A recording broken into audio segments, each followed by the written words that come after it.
नमस्कार दोस्तों, welcome back to VNP networking tutorials. In today's video, we are going to understand one of the most frequently asked questions in the BGP networking. Why does eBGP use a default TTL value of 1?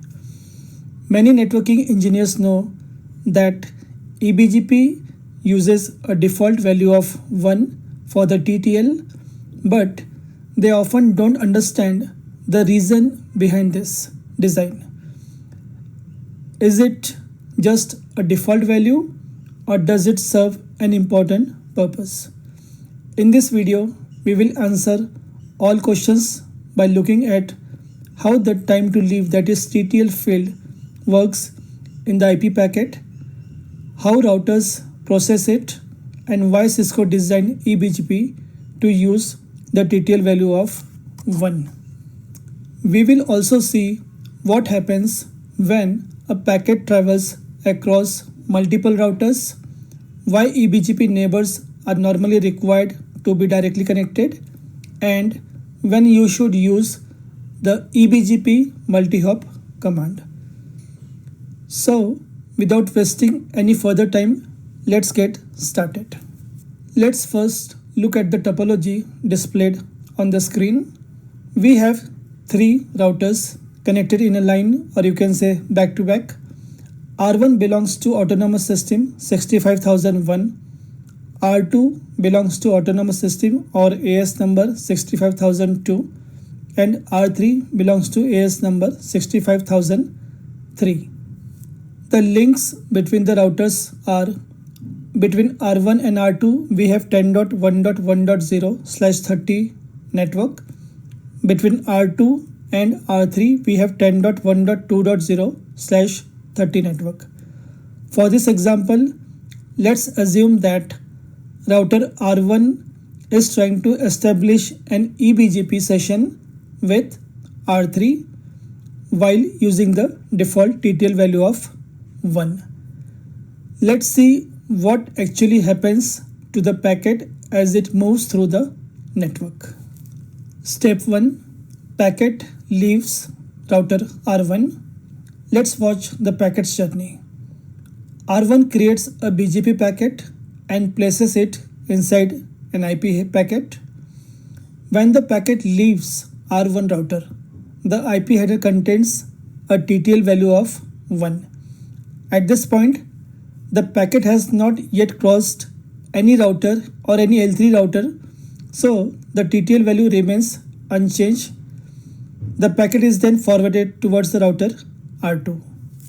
Step 2. Now the packet reaches R2. Before forwarding any IP packet, every router checks the TTL field. So R2 performs its normal routing operation by decreasing the TTL value by 1. Now the TTL changes from 1 to 0. Now this decrement happens automatically on every layer 3 router. Now the packet has no TTL value remaining, that is the TTL value is now 0. Step 3. Once the TTL becomes 0, R2 cannot forward the packet any further. Instead, it immediately discards the packet. As a result, the packet never reaches R3 router, the eBGP session cannot be established, and communication stops at R2. This behavior is exactly what we expect when the default eBGP TTL value of 1 is used across multiple layer 3 hops or multiple layer 3 routers. Now, you might have one question in your mind: why does eBGP use a default value of 1 for the TTL? Now the answer is very simple. eBGP is designed with the assumption that neighboring routers are directly connected. Since there should be no intermediate layer 3 routers or firewalls between two eBGP neighbors, the packet only needs to cross a single hop. Because of this design, Cisco uses the default TTL value of 1. In this topology, R1 belongs to AS 65000 and is connected to the internet. A remote attacker in AS 65100 is trying to establish an eBGP session with router R1. The attacker can send BGP packets with a higher TTL value such as 64, and those packets may successfully reach R1 across the internet. The attacker might have used the eBGP multihop command with the value 64 so that the default TTL value can be modified. Still, the BGP or the eBGP session does not get established. Now, what's the reason? Because R1 uses the default eBGP TTL value of 1 for its outgoing BGP packets. When R1 replies to the remote attacker, its response starts with the default TTL value of 1. The first router on the internet decrements the TTL to 0 and immediately the packet is dropped. As a result, R1's reply never reaches the attacker, so TCP BGP handshake cannot get completed and eBGP neighbor remains in the non-established state.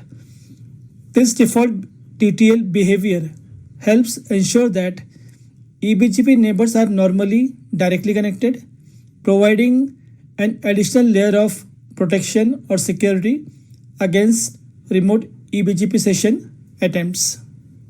Now suppose you want to make or you want to establish eBGP session between R1 and R3, but by default the TTL value is 1, so you are not able to establish the eBGP.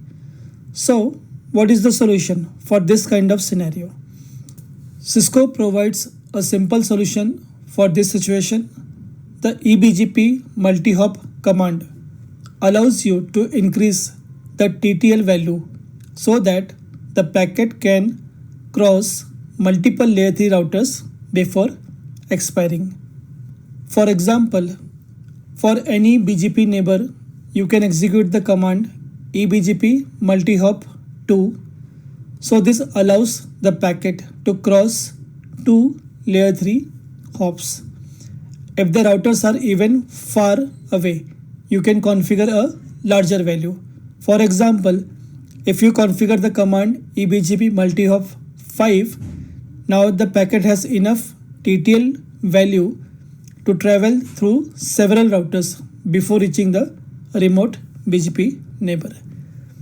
This enables successful eBGP session establishment even when the neighbors are not directly connected. I hope this video helped you understand not only what is the default eBGP TTL value is, but also why Cisco designed it this way.